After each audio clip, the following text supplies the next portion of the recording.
Alhamdulillah alladzi bi ni'matihi tatimmus shalihat. Segala puji bagi Allah Jalla Jalaluh yang karena nikmatnya kebaikan-kebaikan menjadi sempurna. Yang hari ini terasa indah bisa berjumpa, bersua kembali dengan teman-teman di Jepang ya. Yang ana punya kisah yang nyaman dan tidak nyaman tatkala ke Jepang. Bagaimana dinginnya di sana yang menusuk ke tulang, yang akhirnya membuat kita nggak kepingin lagi datang ke sana. Tapi subhanallah kita tetap bisa berjumpa, bisa berbagi ilmu, bisa sharing, walaupun kita berada di negara yang berbeda. Ini sebuah nikmat yang semoga Allah membantu kita untuk mensyukurinya.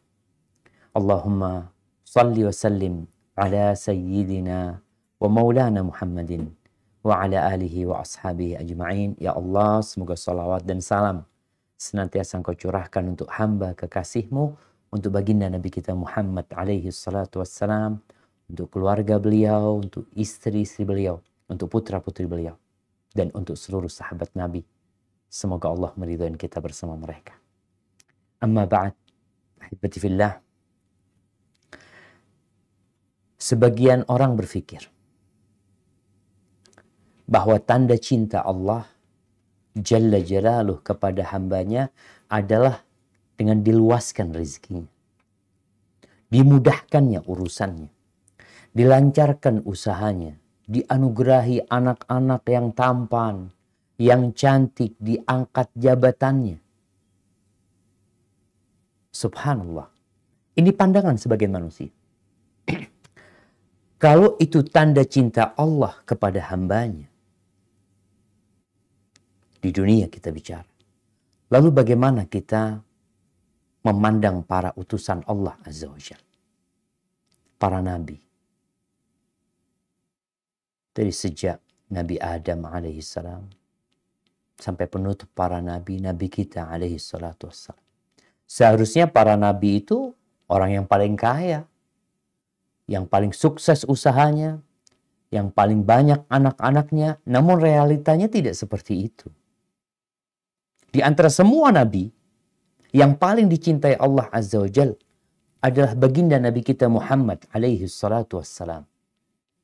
Yang Allah di dalam Al-Quranul Karim tidak pernah memanggil beliau dengan namanya. Ini di antara tanda cinta Allah kepada Rasulullah sallallahu alaihi wasallam. Secara ekonomi, baginda Nabi kita Muhammad alaihi salatu wassalam sejak kecil hidup sebatang kara, yatim piatu. Ditinggal bapaknya, ditinggal ibunya, ditinggal kakeknya, hidup bersama pamannya yang banyak anaknya, yang taraf ekonominya dibilang susah, sehingga beliau harus bekerja sendiri, mengembala kambing, berjualan di pasar, membawa barang dagangan orang. Dan sampai beliau menjadi utusan Allah Azza wa Jalla, beliau berdagang. Dan orang-orang musyriki memandang para nabi ini dengan pandangan yang penuh dengan kesan meremehkan.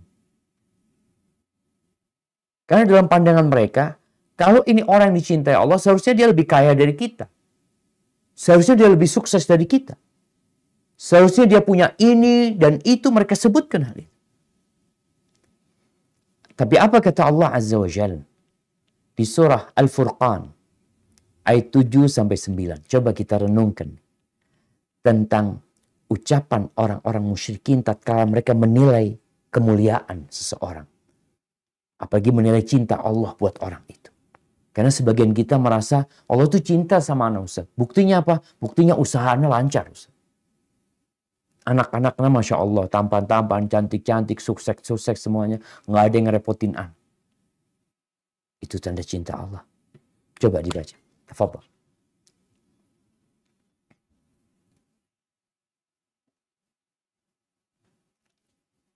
أعوذ بالله من الشيطان الرجيم وقالوا ما لهذا الرسول يأكل هذا الطعام ويمشي في الأسواق لولا أنزل إليه ملك فيكون معه نذيرا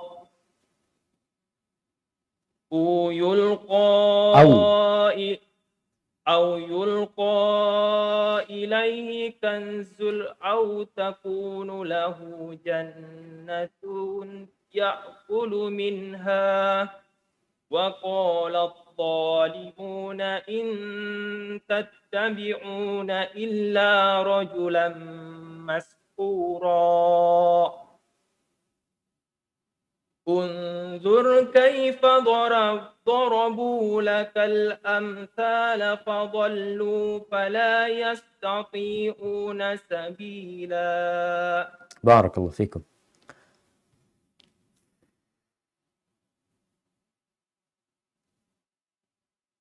Nah,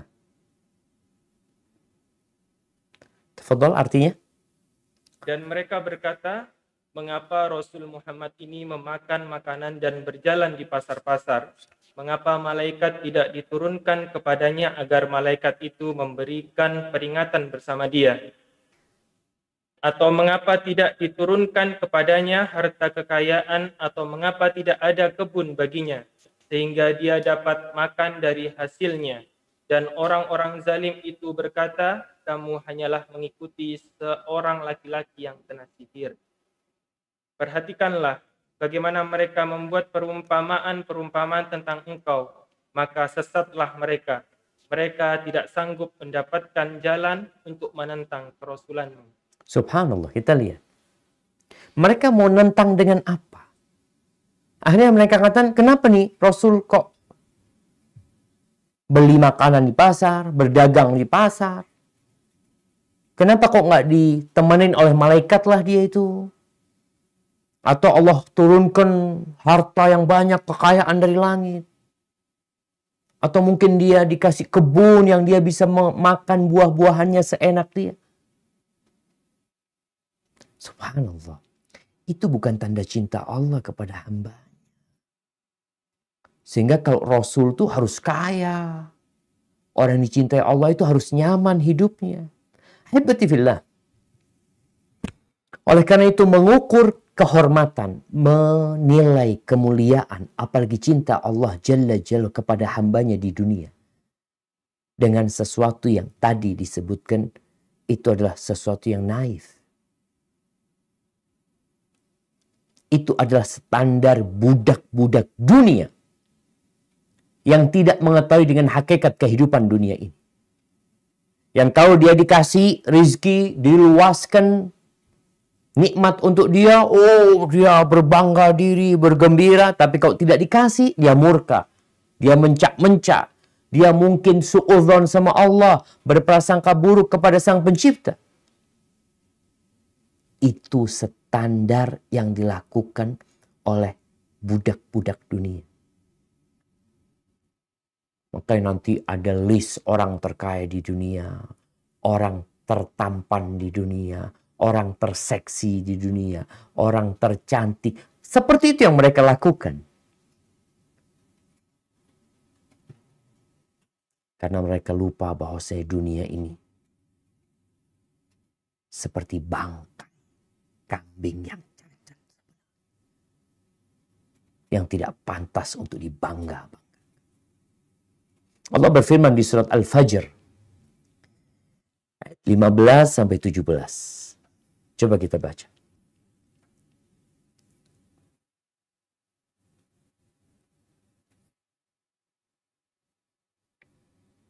A'udzu billahi minasy syaithanir rajim.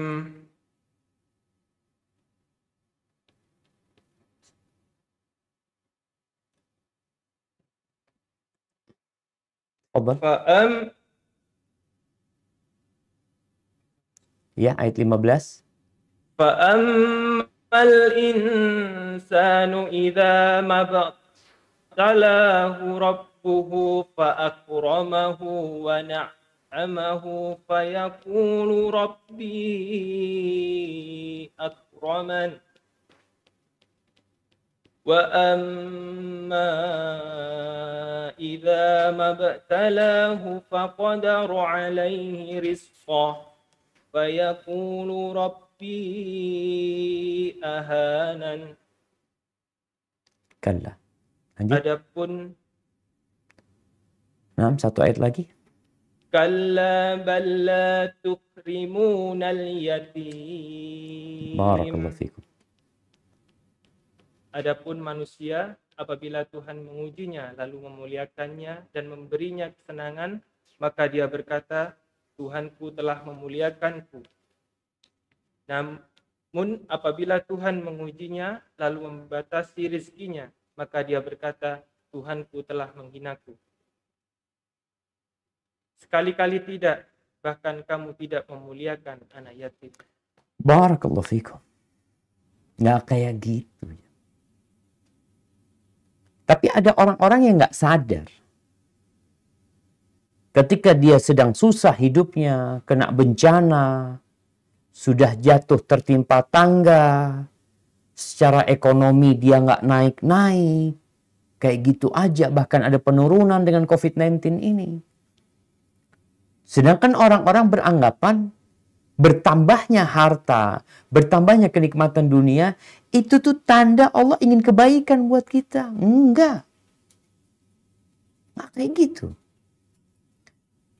Di ayat lain, di surat Al-Mu'minun, ayat 55-56. Allah Azza wa Jal menjelaskan tentang prasangka mereka. Praduga mereka yang tidak berasaskan bukti. Apa kata mereka? Nah, tafadhal. A'udzu billahi minasy syaithanir rajim. Ayahsabuna annama numidduhum bihi min malin wa banin. Nusari'u lahum fil khairati bal la yashkurun. Barakallahu fikum. Apakah mereka mengira bahwa kami memberikan harta dan anak-anak kepada mereka itu berarti bahwa kami segera memberikan kebaikan-kebaikan kepada mereka? Tidak, tetapi mereka tidak menyadarinya. Nah, kebanyakan manusia tidak menyadari. Disinilah kenapa orang-orang yang menjadi budaknya dunia, ta'isa abdud dinar, ta'isa abdud dirham, hidupnya sengsara. Karena kalau dia dikasih, di sini dia akan bergembira, dia akan bersyukur, berterima kasih kepada Allah. Tapi kalau nggak dikasih, dia marah-marah. Allah sudah sampaikan.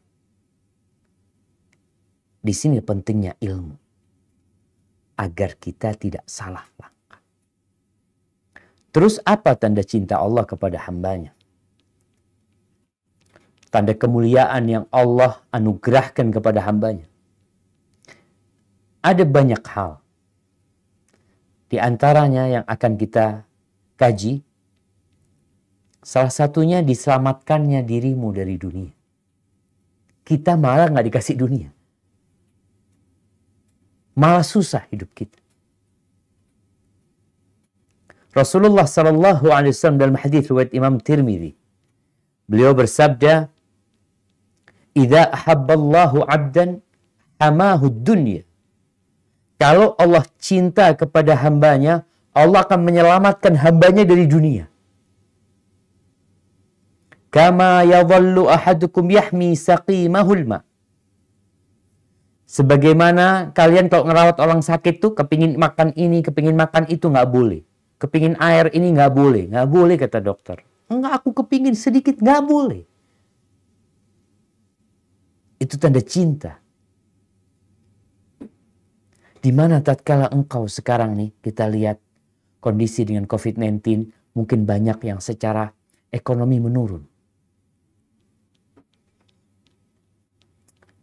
Ya, kita sebagai pengelola sebuah lembaga pendidikan juga merasakan di mana wali-wali murid, wali-wali siswa, siswi, mahasiswa, mahasiswi yang harus nunggak dengan alasan ini itu, ya urusan dunia. Dan semoga itu tanda cinta Allah kepada hambanya.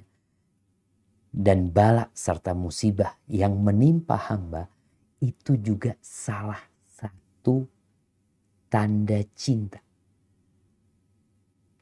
Di mana Rasulullah sallallahu alaihi wasallam bersabda dari Anas bin Malik radhiyallahu anhu, qala Rasulullah sallallahu alaihi wasallam, inna 'idhamal jazaa'i ma'a 'idhamil bala. Wa inna Allah azza wa jalla idza ahabba qauman ibtalahum faman radiya falahu ridha wa man sakhita falahu sakhat. Rawahu Ibnu Majah wa Tirmidzi. Sesungguhnya besarnya balasan itu ikut besarnya bala. Besarnya balasan, besarnya pahala sesuai dengan besarnya bala. Sesungguhnya Allah azza wa jalla apabila mencintai suatu kaum, maka Allah akan memberikan bala kepada mereka. Allah berikan ujian berupa petaka kepada mereka. Faman radhiya, barang siapa yang ridha dengan ketentuan Allah Azza wa Jal. Masya Allah. Tabi ya walidin, tabi. Ba'din nahnu nashtari laka mithl hadha, baik? Ya Allah, basiluk lil muhadar. Faman radhiya falahu ridha. Barang siapa yang ridha dengan ketentuan Allah, dengan bala yang Allah berikan kepada mereka, maka bagi dia keridhaan Allah Azza wa Jalla. Tapi barang siapa yang murka dengan musibah yang diberikan kepadanya, maka bagi dia murka dari Allah Azza wa Jalla.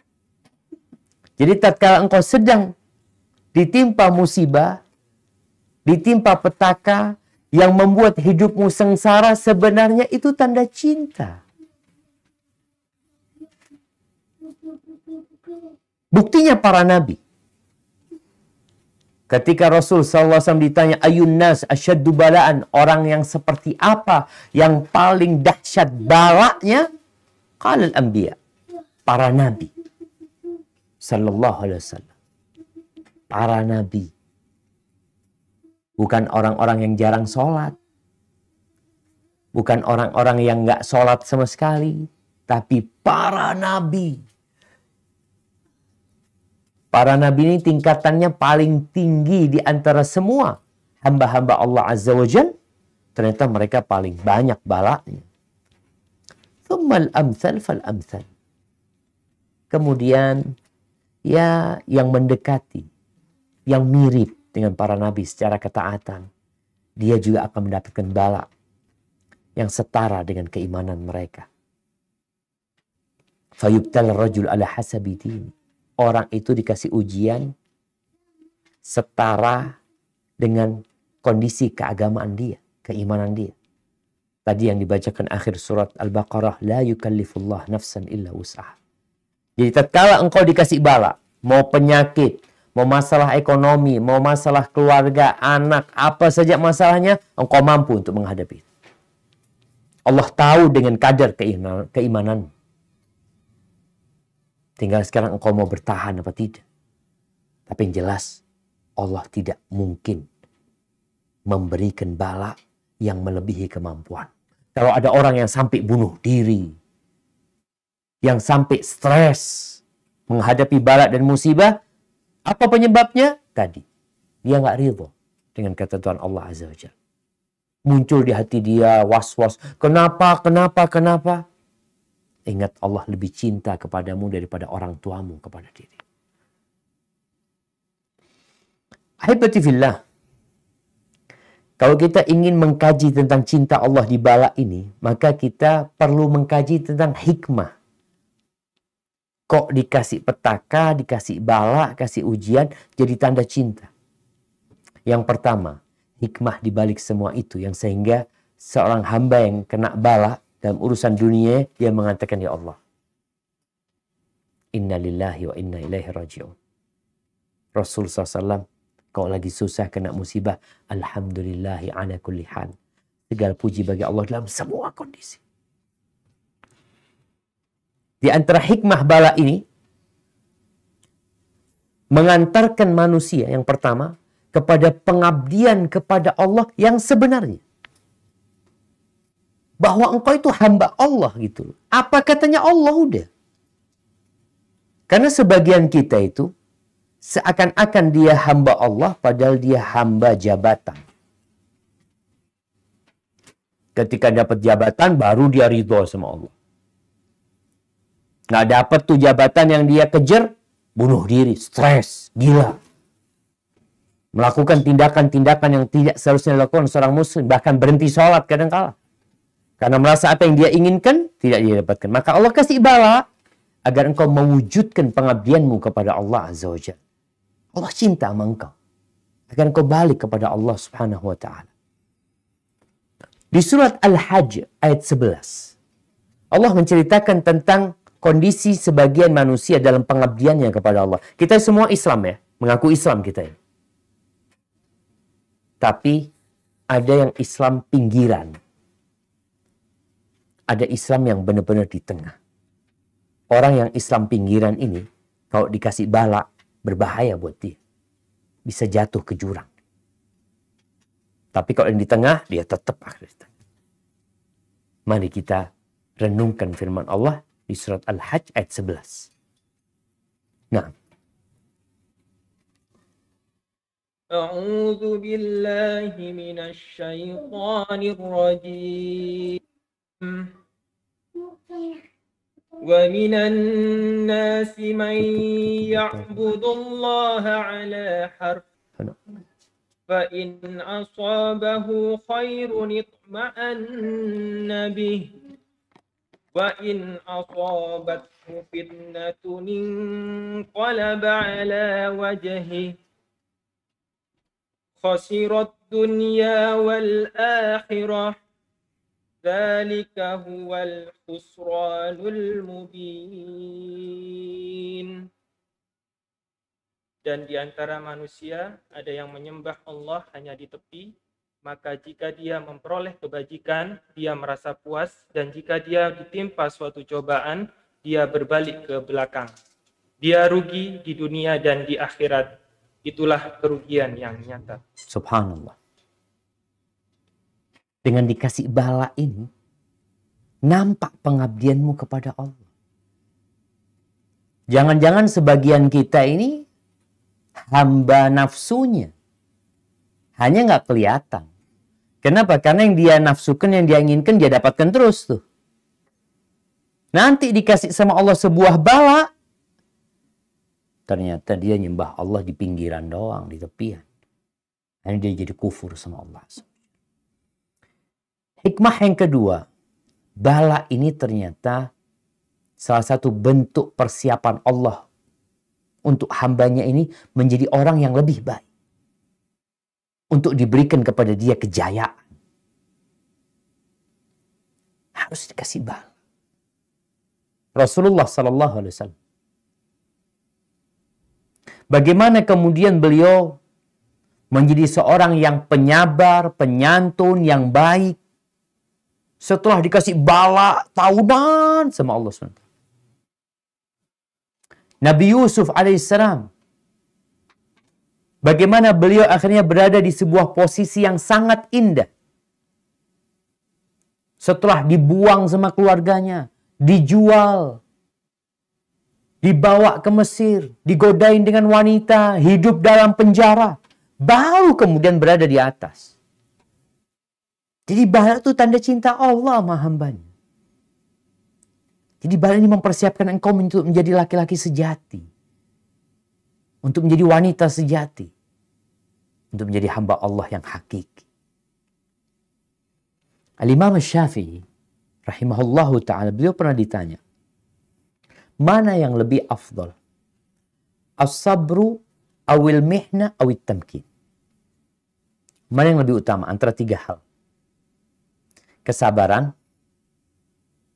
atau cobaan, atau dikasih kesuksesan.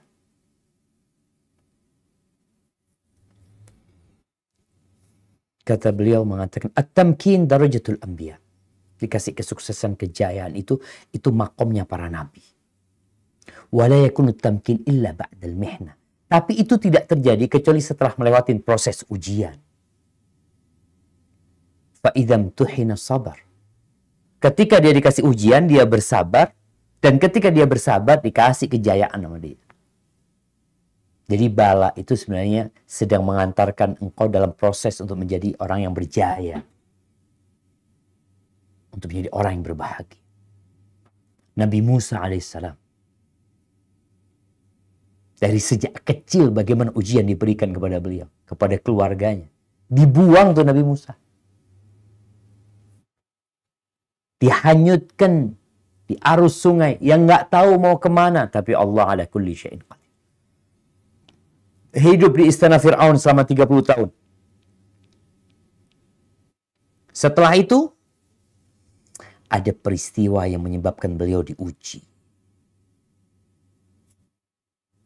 Ada seorang yang terbunuh karena Nabi Musa mendorong dia. Akhirnya bala tentara Fir'aun berusaha untuk mengejar Nabi Musa AS. Nabi Musa kabur meninggalkan segala gemerlapan dunia. Entah beliau mau kemana, beliau minta petunjuk sama Allah. Sampai yang mau dimakan nggak ada. Namanya orang dalam kondisi ketakutan dikejar oleh musuh. Dia tidak memikir untuk membawa bekal. Akhirnya di sana bertemu dengan dua cewek. Dengan dua perempuan, anaknya Syuaib. Yang kemudian beliau membantu mereka berdua. Setelah itu bertemu dengan orang tuanya, dinikahkan dengan putrinya, dengan mahar 8 tahun mengembala kambing. Dan kalau disempurnakan 10 itu lebih baik. Akhirnya Nabi Musa alaihissalam mengembala kambing 10 tahun sebagai mahar buat istri dia. Jauh dari keluarga, dari hiruk pikuk kota. Alaihissalam. Jadi ujian itu adalah persiapan buat engkau.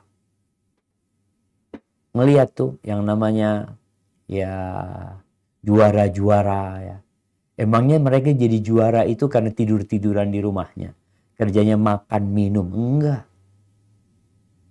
Mau juara angkat besi, juara apa, mereka berlatih terus. Capek, lelah, tapi untuk mendapatkan sebuah kemenangan. Yang ketiga, ternyata bala ini adalah penghapusan dosa.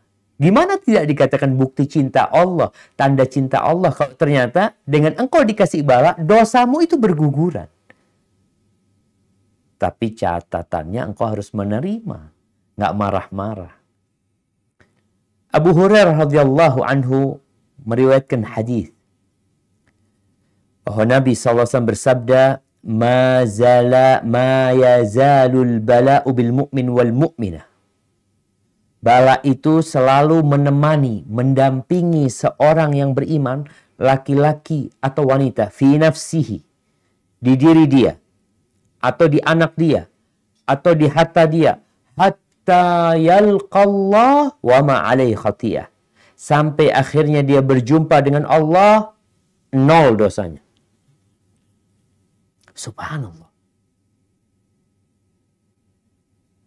Itu menghapuskan dosa.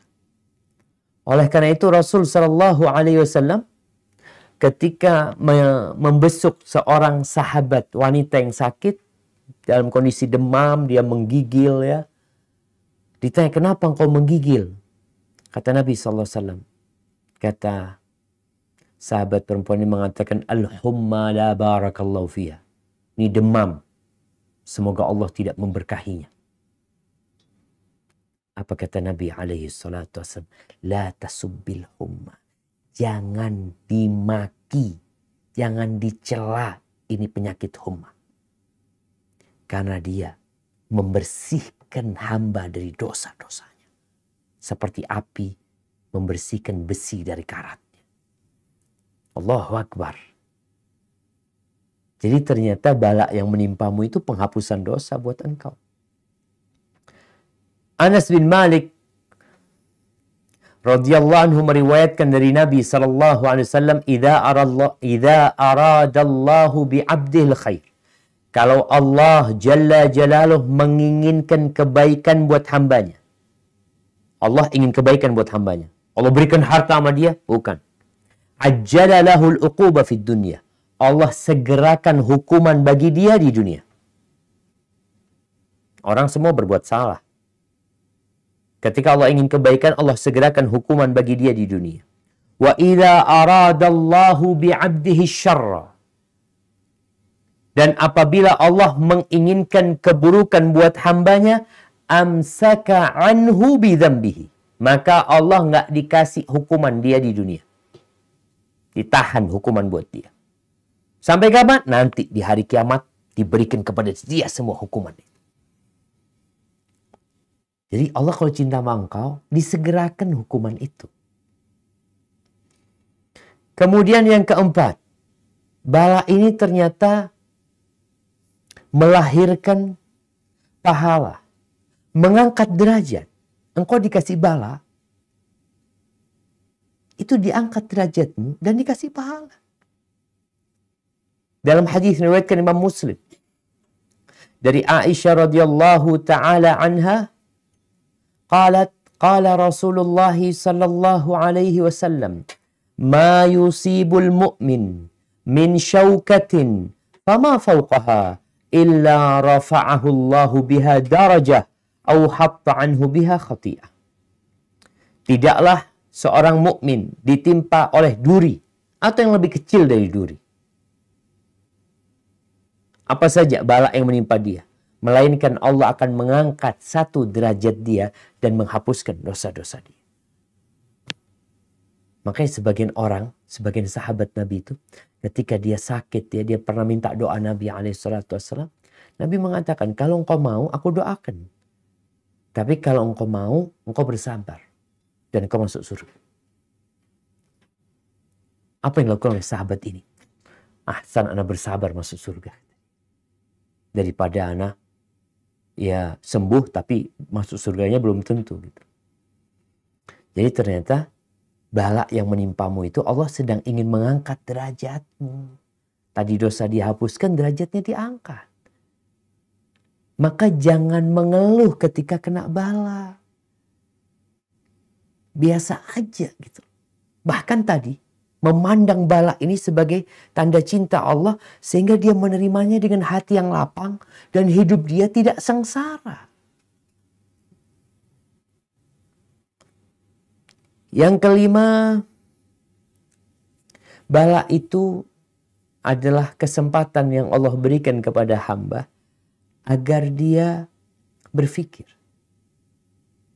merenungkan kekurangan-kekurangan dia. Kesalahan-kesalahan yang dia lakukan pada masa lalu. Kalau memang bala itu karena dosa. Sehingga perlu berpikir, ya Allah, banyak dosa hamba. Ada banyak yang mungkin hamba belum bertobat. Ini hamba yang awalnya jadi pelaku dosa, dengan bala yang Allah berikan, dia tobat. Dia kembali kepada Allah. Bukankah Allah begitu cintanya kepada hambanya yang bertobat? Maka ternyata bala ini sebuah kesempatan yang Allah buka untuk dirimu. Agar engkau duduk merenungkan diri, memikirkan dosa-dosa yang masa lalu, kemudian engkau beristighfar memohon ampun kepada Allah Azza wa Jalla. Itu kalau bala itu memang hukuman. Yang keenam, bala ini adalah pelajaran dari pelajaran-pelajaran tauhid, pelajaran-pelajaran tentang keimanan, tentang tawakal, di mana Allah menampakkan kepadamu secara nyata. Kalau dulu mungkin kita cuma teori, oh harus sabar ya, harus serahkan sama Allah, di mana dikasih tahu dulu, belajar. Andai kata orang-orang itu berkumpul bersatu padu untuk memberikan manfaat kepadamu, tapi Allah tidak berkehendak, itu tidak akan pernah terjadi. Sebaliknya kalau mereka bersatu padu untuk memberikan manfaat kepadamu, itu juga nggak akan terjadi. La manfaat wala mudarat. Kecuali yang sudah Allah tetapkan. Sekarang dengan bala itu menimpamu, maka engkau semakin yakin, ya Allah. Ahibati fillah. Di mana hamba juga dengan bala ini, dia belajar mengenal dirinya kalau engkau itu lemah sekali. Lemah. Tanpa bantuan Allah Azza wa Jalla. Kita dari dulu mengatakan la haula wa la quwata illa billah. Tapi kadang-kadang secara praktek ada sombong di diri kita. Ada merasa ini usahaku loh. Ini kerja kerasku loh. Ini aku membangun sejak dulu bersama kawan-kawanku. Di mana Allah Azza wa Jalla? Kenapa engkau tidak sebutkan? Ini semua adalah karunia Allah Azza wa Jalla. Kau nggak dibantu Allah, aku nggak akan bisa. Dengan dikasih bala, engkau jadi ingat sama Allah SWT. Jadi ini pelajaran tauhid. Subhanallah, kau bertawakal kepada Allah dengan sebenar-benarnya tawakal. Kau kembali kepada Allah, menyerahkan semuanya kepada Allah. Ketika itu akan turun yang namanya kesombongan dari dirimu. Dikasih bala, volume kesombongannya jadi turun. Ujubnya, kebanggaannya, congkaknya jadi turun. Bukankah ini baik untuk dirimu? Dan engkau jadi tahu kalau engkau ternyata aku ini lemah Ustadz, nggak bisa apa-apa. Dikasih stroke orang paling kaya di se-Indonesia, kalau dikasih stroke sama Allah, dia akan tahu, ya Allah ternyata tuh fulus yang bertumpuk-tumpuk. Mungkin dia punya rumah sakit yang banyak di Indonesia. Tapi Allah berikan penyakit kepada dia, dokter-dokter angkat tangan. Dia tetap berjalan dengan separuh badan. Kembali lagi bala ini memang sebuah pelajaran tentang tauhid. Tentang kebesaran Allah dan kelemahan hamba. Sehingga tatkala itu engkau kembali kepada Allah SWT. Kata Ibnu Qayyim rahimahullahu ta'ala. Kalau bukan karena Allah mengobati hambanya dengan obat-obatan yang bentuknya ujian. Bentuknya bala dan petaka. Niscaya orang itu akan melampaui batas. Mereka akan jadi orang-orang yang zalim. Akan membuat kerusakan di muka bumi ini. Dan Allah SWT kalau ingin kebaikan buat hambanya, Allah kasih nih bala buat dia. Jadi dia yang awalnya jalannya membusungkan dada. Bahkan tidak mau menoleh kepada orang lain. Menganggap orang-orang yang sakit yang ini dengan pandangan yang remeh. Dikasih bala. Kepala yang gini jadi gini. Jadi itu subhanallah. Adalah sebuah tanda cinta dari Allah Azza wa Jalla. Maka yang ketujuh itu, kalau yang tadi menampakkan penghambaanmu kepada Allah Azza wa Jalla, atau pelajaran tauhid buat kita sehingga kita tahu lemah. Dan yang ketujuh memang bala itu mengeluarkan dari jiwamu ujub. Mengeluarkan dari jiwamu. Penyakit tuh, ujub, berbangga dengan apa? Dengan dirinya, dengan amalnya. Itu dengan dikasih bala akan keluar. Ingat kejadian para sahabat Nabi. Allah kasih bala. Ketika perang Hunain itu jumlah para sahabat Nabi 10.000 lebih. Sampai 12.000 jumlah mereka. Dalam perjalanan, ya di antara mereka ada yang mengatakan lan nughlabal yawmin qillah, kita nggak akan dikalahkan hari ini karena jumlah kita sedikit. Jumlah kita banyak. Aman nih. Nabi dengar itu langsung membekas hati Nabi SAW. Betul. Di awal peperangan kalah. Allah Azza wa Jalla mengingatkan wa yawma hunainin id a'jabatkum kathratukum falam tughni ankum syai'a wa daqat alaikumul ardu bima rahubat. Ingat pada perang Hunain, ketika kalian takjub dengan jumlah kalian, ternyata jumlah yang banyak itu yang kalian banggakan gak ada gunanya. Bumi yang luas jadi sempit buat kalian karena diserang oleh musuh. Jadi benar-benar mengeluarkan tadi penyakit ujub dari hati, dikasih bala. Maka setelah itu baru Allah berikan kemenangan kepada mereka. Ahibati fillah. Kemudian yang ke-8, atau yang ke-7. Bala ini menampakkan jati diri manusia yang sebenarnya. Di sana orang-orang akan kelihatan yang mulia dan yang hina. Kenapa di sekolah ada ujian? Kalau tuh anak-anak nggak ujian, maka guru akan bingung. Orang-orang akan bingung juga ngelihat mana sih yang bagus dan mana yang tidak bagus. Apa bedanya yang giat, yang bersungguh-sungguh belajar dengan yang malas? Ketika tidak ada ujian, sama aja. Pokoknya lulus semuanya umpamanya. Yang sekolah di sini semuanya lulus, nilainya sama. Akhirnya orang-orang akan bingung. Maka dengan dikasih ujian, kelihatan fulan, oh cum laude. Fulan nilainya A plus, fulan B, fulan C, fulan D habis. Dari mana kita tahu? Allah. Jadi Allah ingin menunjukkan kepada kita. Kata Fudail bin Iyad rahimahullahu ta'ala, dia mengatakan, An-nasu madamu fi afiyatin masturun. Manusia itu ketika mereka hidup senang, nyaman, sehat semuanya, mereka tertutup. Artinya nggak ketahuan kondisi mereka yang sebenarnya. Fa idza nazala bihim balaun saru ila haqaiqihim. Kalau turun bala kepada mereka, maka mereka akan kembali kepada hakikat mereka. Mana yang ternyata selama ini domba beneran dan mana yang serigala berbulu domba. Itu kapan kelihatan? Ketika ada bala. Ketika nggak ada bala, yang namanya serigala berbulu domba ini mungkin sama-sama makan dia di sana. Tapi dikasih bala kelihatan. Oh, ini ternyata serigala.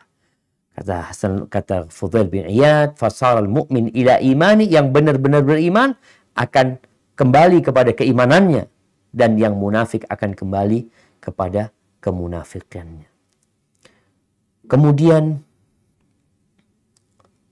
yang ke-10 atau yang ke-9 jamaah, bala ini, kesulitan dalam urusan ekonomi, dalam fisik, macam-macam lah, itu menampakkan bagi kita mana kawan sejati dan mana kawan yang pragmatisme. Engkau akan kelihatan. Di sini Allah cinta engkau, supaya engkau dijauhkan dari kawan-kawan yang hanya mengeksploitasi diri, yang hanya ingin memanfaatkan diri. Ketika datang bala, maka berapa banyak orang yang mengatakan, Ustaz, anak itu ketika sukses, Ustaz, pada datang semua kawan-kawan, Ustaz, semana, Ustaz. Masya Allah, baik banget mereka. Ngundang anak makan, diajak ke sana, kemari, ya. Anak perlu bantuan mereka, mereka langsung datang. Sekarang, Ustaz, anak lagi susah, nggak ada yang datang. Alhamdulillah. Kau jadi tahu hakikat kawan-kawan. Gimana kalau kau bersama orang-orang seperti itu sampai mati? Padahal kita perlu kawan ini untuk ke surga Allah Azza wa Jalla. Kawan yang mengingatkan kita tatkala kita salah. Tapi kalau orang-orang yang hanya ingin dapat manfaat dari kita ketika kita salah, dia nggak peduli. Dia nggak peduli. Karena buat dia yang penting dia akan dapat manfaat dari diri kita. Maka ini salah satu bentuk cinta Allah Azza wa Jalla pada hambanya. Kemudian jamaah, Allah berfirman di surat Asy-Syura ayat 30. Di surat Asy-Syura ayat 30. Ini berkaitan tentang musibah yang menimpa kita, bisa jadi karena dosa-dosa kita. Ada musibah yang untuk mengangkat derajat seperti para nabi. Tapi buat orang-orang seperti kita yang banyak dosa, musibah itu akan kau bertobat kepada Allah seperti tadi yang kita singgung. Kita baca ayatnya di surat Asy-Syura ayat 30. Nah, tafadhal. A'udzu billahi minasy syaithanir rajim. Wa ma asabakum min musibatin fabima kasabat aydikum wa ya'fu an katsir.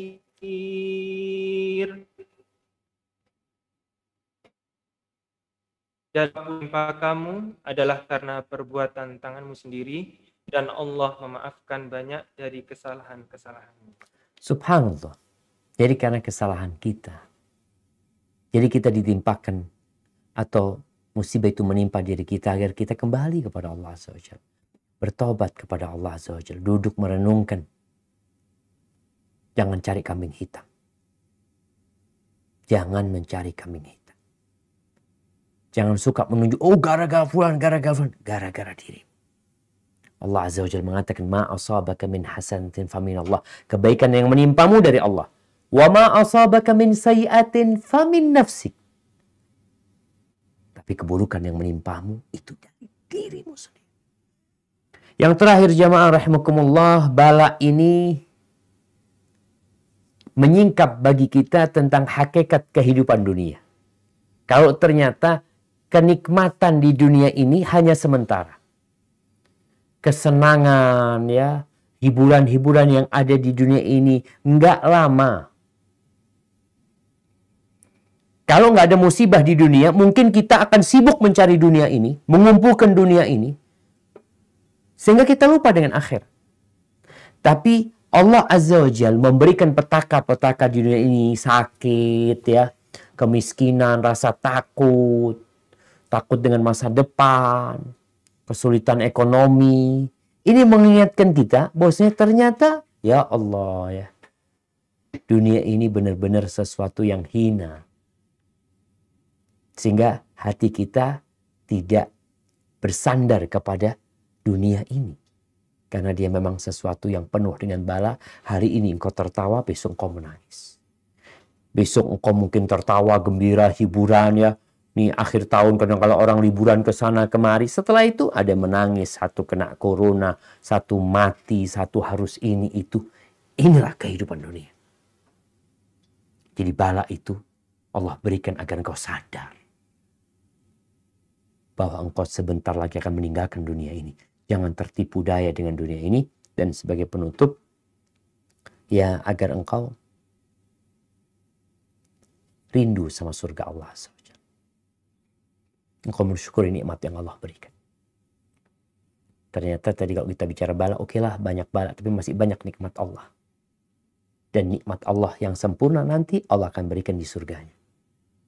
Maka berlomba-lombalah menuju surga Allah Azza wa Jalla. Hada wallahu alam bissawab. Itu yang bisa Anda sampaikan pada kesempatan kali ini. Kurang lebihnya mohon maaf. Mungkin kita masuk ke sesi tanya jawab. Nah, Anda persilahkan. Jazakumullah khairan katsiran atas ilmu yang disampaikan oleh Al-Ustadz Dr. Syafiq Riza Basalamah MA. Baiklah, kita memasuki sesi tanya jawab. Banyak sekali di kolom chat Zoom pertanyaan-pertanyaan yang hadir. Namun karena keterbatasan waktu, kami dari panitia tidak bisa menanyakan keseluruhannya kepada Ustadz. Kami akan memilih beberapa pertanyaan sesuai dengan tema pada hari ini. Alhamdulillah, tema pada hari ini yaitu ujian Allah, tanda cintanya. Ustadz Syafiq tadi banyak sekali menjelaskan bahwa bala itu adalah tanda cinta Allah kepada kita semuanya. Ada sekitar 9-10 poin yang disampaikan oleh Ustadz tadi. Maka kita patut pahami bahwa setiap insan yang beriman, bahwa bala atau cobaan itu kadang dapat juga meninggikan derajat seorang muslim di sisi Allah, dan tanda bahwa Allah semakin menyayangi diri kita. Dan semakin tinggi kualitas imannya, maka semakin berat pula ujiannya. Namun ujian terberat ini akan dibalas dengan pahala yang besar pula. Sehingga kewajiban kita adalah salah satu adalah bersabar, dan sabar ini merupakan tanda keimanan dan kesempurnaan tauhidnya. Baik, Ustadz, ada pertanyaan yang pertama. Assalamualaikum warahmatullahi wabarakatuh. Waalaikumsalam warahmatullahi wabarakatuh.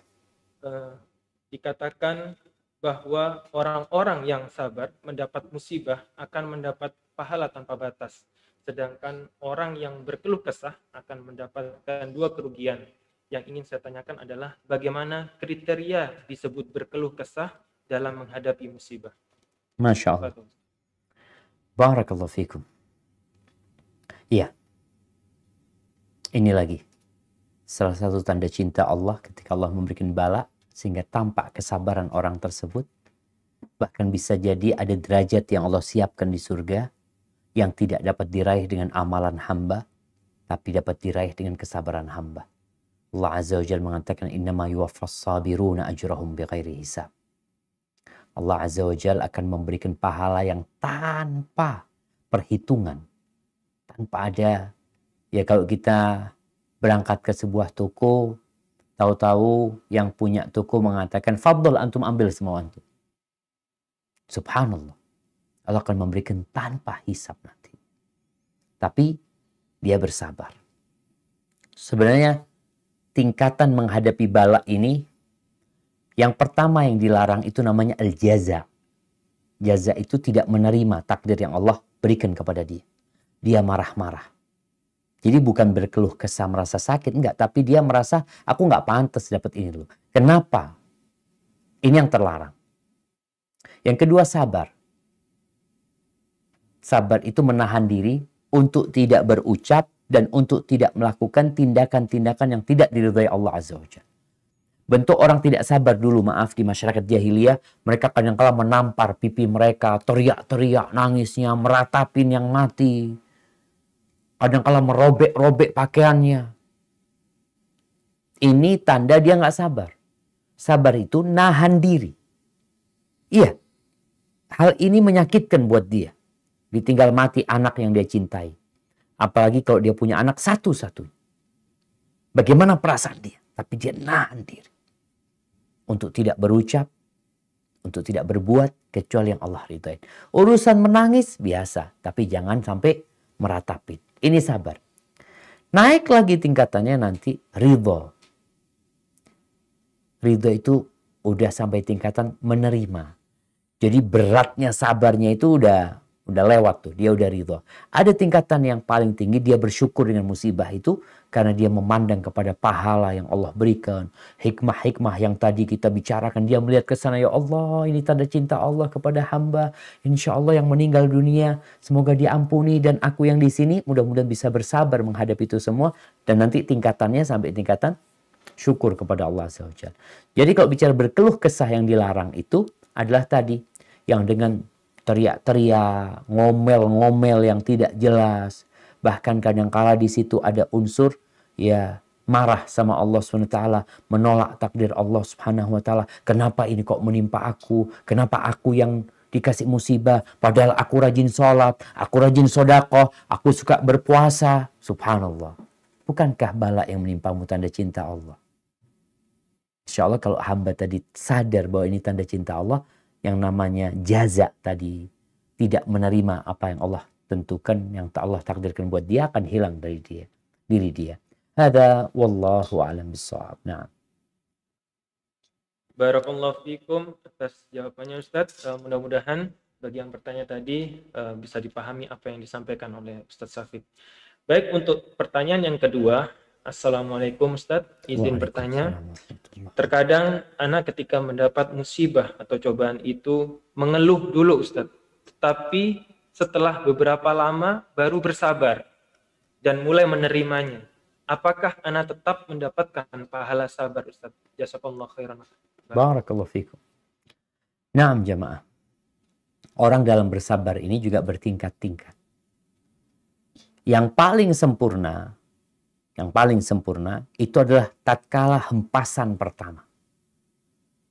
Tatkala awal dia terkena musibah, waktu terkena musibah, dia menahan diri tadi. Itu kesabaran yang sebenarnya.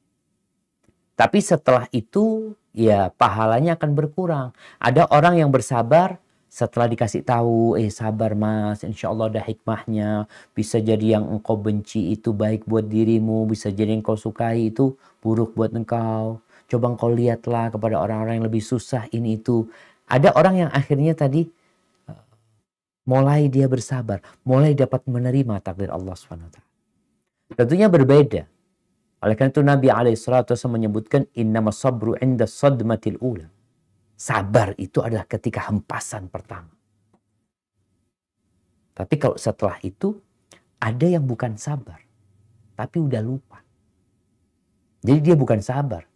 Karena dia sibuk bekerja ini itu macam-macam, ya udah dia lupa. Tapi nanti kalau ingat lagi, dia ngeluh lagi. Jadi dia bukan sabar sebenarnya, tapi karena dia punya kesibukan yang menyebabkan akhirnya dia lupa dengan musibah yang menimpa dia, tapi nanti bisa ingat kembali.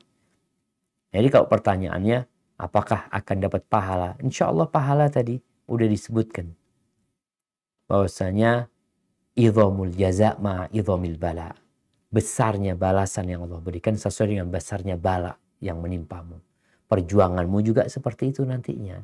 Bagaimana rasa capekmu, beratnya untuk bersabar, tapi itu kau lakukan, engkau akan dapat. Tapi kalau baru setelah berhari-hari, setelah berbulan-bulan, baru bisa menerima, ya tentu balasannya nggak sama dengan yang sabar di awal musibah datang menyapa dia. Hadza wallahu a'lam bissawab. Barakallahu fikum Ustaz. Alhamdulillah masih dapat pahala berarti. Ya. Pertanyaan selanjutnya Ustaz. Assalamualaikum Ustaz. Waalaikumsalam warahmatullahi. Tolong doakan ana dan istri ana bisa istiqomah untuk berusaha berubah lebih baik. Saya izin juga nama anak ana dengan nama Ustaz. Masya Allah. Jazakumullah. Wa iyyakum. Saya ini diuji Ustaz, dengan seorang anak berkebutuhan khusus. Adakah nasihat untuk saya Ustaz terkait keadaan tersebut? Dan mohon juga Ustaz untuk mendoakan. Masya Allah, barakallahu fiik. Naam jamaah. Semoga Allah Azza wa Jalla memberikan kepada kita kebaikan di dunia, kebaikan di akhirat, dan kita diselamatkan dari api neraka. Bala itu jangan dipinta. Setelah kita mendengar bahwasanya tanda cinta Allah itu dikasih bala, bukan berarti kita kemudian berdoa minta bala sama Allah, enggak. Rasul SAW memerintahkan kepada kita untuk minta keselamatan. Jadi banyak-banyak baca doa, Rabbana atina fid dunya hasanah wa fil akhirati hasanah wa qina adzabannar. Kita minta itu. Baik, kepada ibu yang bertanya tadi. Yang pertama, ketahuilah bukan engkau sendirian yang dikasih bala dengan anak berkebutuhan khusus. Ada banyak orang yang sepertimu. Tinggal sekarang bagaimana engkau menyikapi. Anak berkebutuhan khusus itu Allah ingin kebaikan buat engkau. Agar engkau terus bersabar dan bersyukur. Agar tidak berhenti bermunajat kepada Allah Azza wa Jalla. Dan jangan putus asa. Jadi bisa jadi itu anak yang akan memasukkan kalian ke surga. Nggak tahu gitu ya. Kadang-kala kan orang tuh berpikir, ya Allah kalau anak-anak sehat ya, bisa hafal Quran, bisa ini itu. Kan banyak pahalanya buat orang tuanya. Tapi dengan kayak gini nih, ya nggak bisa apa-apa anak-anak Ustaz ini itu. Subhanallah. Bisa jadi itu anak yang mengantarkanmu ke surga. Dengan engkau bersabar menghadapi hal itu. Allah ingin memberikan karunia kepadamu. Tapi kadang-kala kita nggak menyadari hal itu. Tatkala kita melihat anak kita, ya Allah ingat sama Allah lagi ya. Berdoa nggak berhenti-berhenti. Mungkin engkau yang awalnya nggak pernah baca Quran gara-gara anak berkebutuhan khusus. Karena diajarin Ustadz, katanya suruh ruqyah, suruh baca ini. Akhirnya engkau tiap hari baca Al-Baqarah. Engkau tiap hari baca Al-Quranul Karim. Engkau jadi hafal doa-doa yang diajarkan Rasul SAW. Yang sebelumnya, kalau anakmu itu nggak berkebutuhan khusus, yang pinter baca doa anaknya, yang pinter baca Quran anaknya, orang tuanya nggak tahu apa-apa. Banyak kita ngelihat. Anak-anaknya Masya Allah, orang tuanya nggak tahu apa-apa. Tapi kalau anaknya berkebutuhan khusus, yang pinter orang tuanya. Jadi. Karena dia mau tidak mau, dia akan berusaha. Jadi kalau kita memandang seperti ini, oh ini ternyata karunia Allah buat orang tuanya. Maka terimalah hal itu. Banyak-banyak berdoa. Meminta kepada Allah agar Allah memberikan kesabaran kepada dirimu. Artinya sekarang dengan kondisi yang ada ini, baca Allahumma afriq alaina sabra wa tawaffana muslimin. Ya Allah, anugerahkan kesabaran kepada kami ya Allah. Matikan kami dalam kondisi Islam ya. Karena jangan sampai melalui bala musibah ini, tadi ada orang yang akhirnya ya jadi kafir. Karena dia menyembah Allah di tepian aja. Kemudian lihatlah kepada nikmat Allah yang Allah berikan kepada. Karena dengan adanya bala itu kau jadi tahu, ya Allah, ternyata selama ini aku dikasih mata sama Engkau, dikasih pendengaran, dikasih 2 kaki. Aku kurang bersyukur. Sekarang melihat anaknya sendiri mendapatkan itu, jadi dia banyak-banyak bersyukur kepada Allah Azza wa Jalla dengan nikmat yang Allah berikan. Dan jangan pernah putus asa.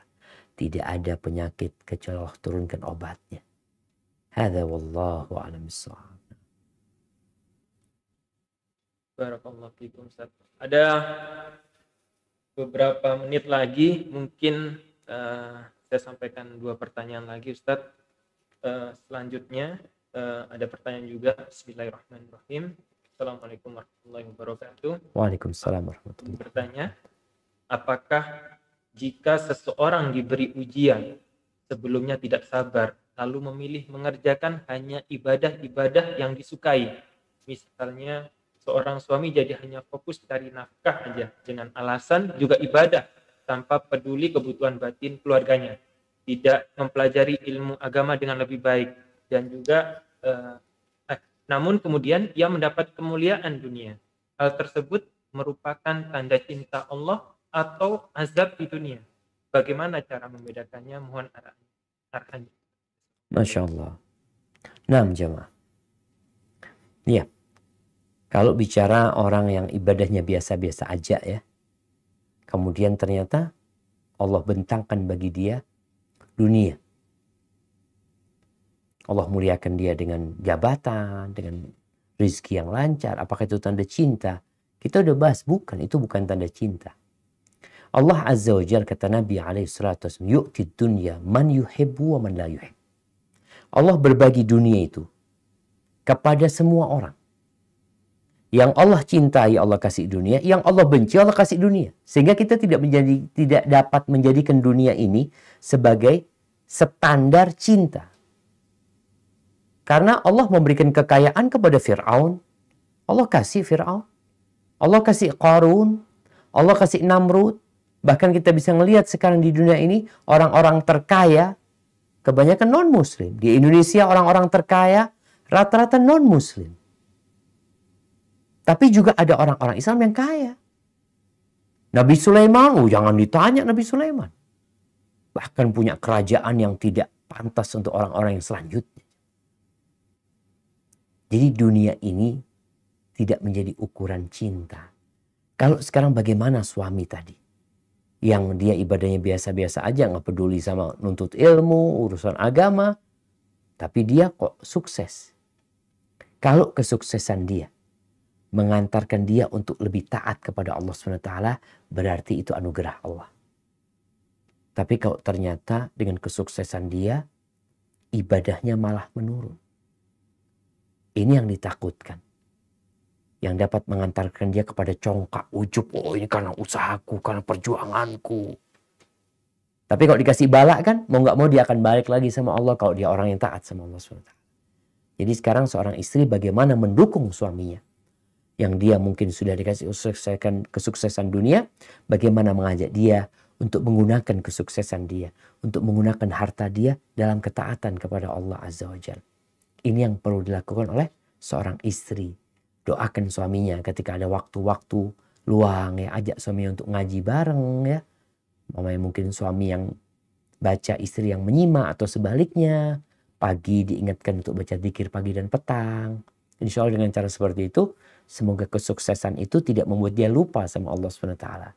Karena tadi Allah katakan, jangan sampai mereka mengira dengan diluaskan rezeki dan anak-anak itu, nusari lahumul khairat. Oh, kita berikan kebaikan buat dia, disegerakan. Balla yash'ur. Mereka nggak sadar bahwa itu bisa jadi bentuk istidraj. Dibiarin sama Allah, dibiarin sampai ajal datang menjemput dan dia belum sempat kembali kepada Allah. Hada wallahu a'lam bissawab. Barakallahu fiikum, Ustaz. Pertanyaan terakhir mungkin. Masya Allah. Tapi pertanyaan terakhir ini saya sedikit simpulkan aja, Ustaz. Saya cukup berat untuk menyampaikan kalau hanya sekedar membaca aja. Jadi ada pertanyaan. Assalamualaikum warahmatullahi wabarakatuh. Waalaikumsalam Ada warahmatullahi wabarakatuh. pertanyaan di suatu rumah tangga, Ustadz, pasangan suami istri, bahwa salah satu pasangan ini seringkali berbohong. Jadi berbohong ini dianggap suatu hal yang biasa. Bahkan bersumpah atas nama Allah itu sudah dianggap ringan oleh pasangannya. Dan lebih-lebihnya lagi mengumbar sampai yang Allah benci itu diumbar gitu. Dan pasangan yang maksudnya pasangannya satu lagi sampai ingin meminta cerai. Apa sih bagaimana? Apakah yang minta cerai itu termasuk golongan hamba yang bersabar atau bagaimana? Tafadhol. Na'am. Baik, barakallahu fikum. Ahibati fillah. Rumah tangga ini dibangun dalam rangka mendapatkan kedamaian, ketentraman. Allah Azza wa Jalla mengatakan, "Wa min ayatihi an khalaqa lakum min anfusikum azwajan litaskunu ilaiha wa ja'ala bainakum mawaddatan wa rahmah. Inna fi dzalika laayatin liqaumin yatafakkar." Di antara tanda-tanda kebesaran Allah, Allah menjadikan pasangan hidup kalian dari diri kalian sendiri agar merasa tentram, damai. Dan kebohongan itu menyebabkan kedamaian itu hilang biasa. Memang di dalam kehidupan rumah tangga itu ada kebohongan yang diperbolehkan. Kebohongan seperti apa? Kebohongan dalam urusan cinta, urusan merayu, ketika ditanya umpamanya, "Kau cinta nggak sama aku ya Allah?" Nggak ada laki-laki di muka bumi ini yang aku selalu doakan dia, umpamanya aku berharap bersama dia kecuali engkau. Padahal dia sebenarnya males sama suaminya. Tapi dia berusaha untuk mengatakan cinta. Begitulah suami tanya sama istrinya, istri tanya sama suaminya dalam hal ini. Tapi kalau sudah kebohongan, kalau lihat kebohongannya ini, kebohongan dosa. Karena dalam pertanyaan disebutkan, dia suka mengumbar kesalahan-kesalahan dia. Perbuatan-perbuatan yang dimurkain Allah, malah dia umbar. Mungkin dia upload, kalau itu sebuah foto, dia upload di medsos, atau dia ceritakan, na'udzubillah min dzalik. Sekarang bagaimana sikap istri menghadapi suami yang seperti ini? Karena bab kita ini bab sabar dalam bala, berarti ini istri sedang diuji dengan suaminya. Sebaliknya ada suami yang diuji sama istrinya. Hidup ini ujian.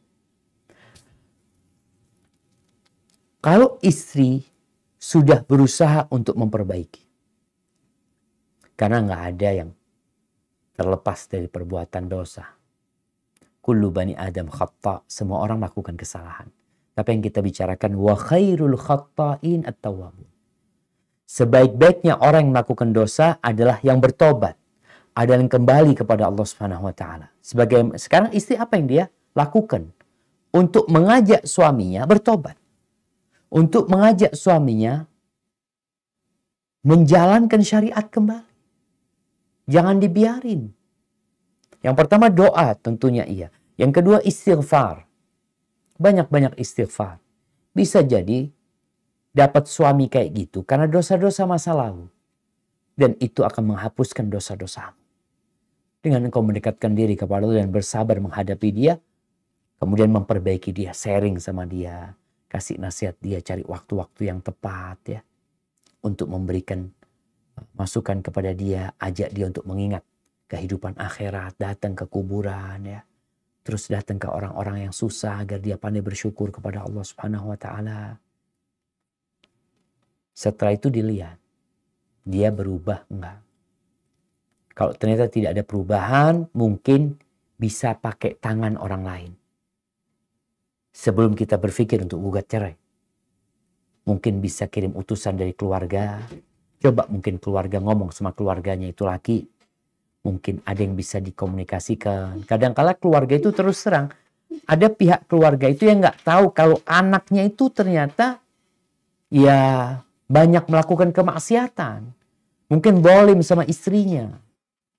Tapi keluarga nggak tahu. Nah, sang istri perlu datang setelah dia memberikan pelayanan yang bagus ya. Karena ada lagi keluarga suami yang menyalahkan istrinya. Engkau aja nggak bener. Suamimu ini baik loh. Berbakti sama orang tuanya. Karena dia nggak tahu gimana dia di rumah. Maka sang istri memberikan pelayanan yang baik kepada istri, kepada suami, kepada mertua. Dia lakukan hal itu. Kemudian setelah itu baru lakukan mediasi. Mungkin kalau dia dikasih tahu sama ibunya mau, bapaknya mau, mungkin kawannya, siapalah, kita tetap berusaha untuk menjaga rumah tangga kita. Tapi kalau sudah nggak mungkin, maka bercerai. Apakah dikatakan tidak bersabar? Enggak. Kalau kita bicara bersabar, bersabar itu menerima takdir Allah Azza wa Jalla. Kalaupun harus berpisah, dia berpisah, nggak ada masalah. Tapi dia bersabar, menerima ketentuan Allah SWT. Jadi bukan berarti orang yang minta cerai itu nggak sabaran dia, Ustaz. Enggak. Ana bersabar ketika harus bercerai. Ana bersabar tatkala harus membesarkan anak-anak tanpa ada bapaknya. Ana bersabar tatkala orang tuanya tidak tanggung jawab dengan anak-anak. Jadi tetap dia bersabar. Jadi sekali lagi jangan sampai dikira orang yang gugat cerai itu nggak sabaran. Enggak. Dia bersabar untuk berpisah dengan suami. Hada wallahu a'lam bissawab. Nah. Barakallahu fikum Ustaz. Udah banyak sekali pertanyaan yang sudah dijawab oleh Ustaz Syafiq.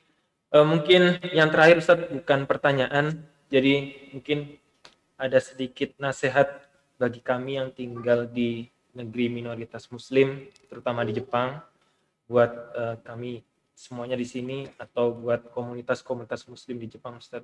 Masya Allah. Nah, barakallahu fikum. Buat teman-teman di Jepang ini, seperti informasi yang Ana dapatkan dari kawan-kawan di Jepang dulu, antum juga mungkin yang ngasih informasi sama Ana waktu itu. Kalau mungkin salah tolong dikoreksi nanti. Muslim yang dari orang Jepang ini sangat sedikit sekali. Apa betul? Iya, Ustaz. Masih sedikit. Berapa persen kira-kira? Aduh, untuk persen-persennya saya tidak tahu datanya. Baik, antum aja. Anda tanya sama antum. Antum pernah berjumpa dengan berapa orang Muslim Jepang asli? Muslim Jepang asli mungkin nggak sampai 10, saya Subhanallah. Tapi insya Allah lebih dari itu. Iya, maksudnya antum 11 tahun di Yokohama pernah berjumpa dengan 10 orang Muslim asli Jepang gitu, kira-kira kayak gitu. Kira-kira seperti itu. Subhanallah jemaah. Maka kalau seperti itu kondisinya, perlu dipertanyakan apa perjuangan saudara-saudara kita yang Muslim di Jepang ini untuk mengajak orang-orang Jepang kepada Islam, untuk menyelamatkan mereka dari api neraka. Jangan sampai keberadaan antum di Jepang itu hanya sekedar untuk urusan ekonomi. Nggak usah, Ana nggak ada urusan kayak itu. Yang penting Ana nggak ganggu orang, Ana ya berusaha untuk berbuat baik. Yang penting Ana dapat rezeki di sini. Nggak, antum punya kewajiban. Bukankah Rasul sallallahu alaihi wasallam mengatakan balighu anni walau ayah? Sampaikan dari aku walaupun satu ayat. Apakah antum sudah nyampaikan? Walaupun satu ayat. Kepada teman kerja antum. Di kantor mungkin. Sampaikan kepada dia tentang keindahan Islam. Tentang keesaan Allah Azza wa Jalla. Dan ini menuntut teman-teman untuk belajar. Kalau mereka mungkin berangkat dari Indonesia memiliki keahlian. Ya, karena dihargai orang-orang itu kalau dalam urusan dunia dengan skill dia. Sekarang, karena antum sudah ada di Jepang, maka antum harus melatih diri untuk mengajak orang-orang kepada Allah SWT. Tentunya dengan adab dan etika. Dan insya Allah, nggak ada alasan lagi teman-teman di Jepang untuk tidak belajar agama. Karena mungkin secara teknologi di Jepang lebih canggih. Sehingga bisa mengakses internet lebih cepat. Dari mana-mana dia bisa dapat ilmu. Secara kemampuan bahasa mungkin antum bisa bahasa Jepang. Udah sebagian bisa bahasa Jepang. Atau bahasa Inggris yang itu menjadi modal antum untuk menyampaikan kepada mereka. Tinggal apakah sudah ada bahan yang mau buat disampaikan? Maka perlu belajar. Maka nasihat anak punya kajian ya. Ada kajian rutin itu tentang bijak dalam berdakwah. Anak ingin teman-teman paling tidak mengikuti kajian tersebut agar tahu tata cara mendakwain orang lain. Nanti juga kita akan masuk ke tahapan bagaimana mendakwain orang Islam yang berbuat maksiat, bagaimana mendakwain orang yang ateis, bagaimana mendakwain orang ahlul kitab, sehingga semua punya skill atau punya kemampuan melihat, oh orang ini seperti ini, berarti caranya harus seperti ini. Itu mungkin bisa diikutin, dikaji, dan semoga antum semua pulang bukan hanya bawa uang, tapi bawa onta-onta merah. Bayangkan kata Nabi SAW, la ayyahdiyallahu bika rajulan. Allah memberikan hidayah kepada orang lain lewat engkau. Itu lebih baik daripada onta merah. Onta merah itu harta yang paling mulia di Arab tuh. Maka semoga teman-teman yang di Jepang ini pulang bukan hanya membawa fulus, tapi juga bawa yang lebih baik dari onta merah. Hadza wallahu a'lam bishawab. Ana ucapkan terima kasih, jazakumullah khairan kepada teman-teman yang adakan acara ini. Semoga suatu hari ya antum semua balik ke Indonesia atau anak yang balik ke Jepang nantinya. Hadza wallahu a'lam bishawab.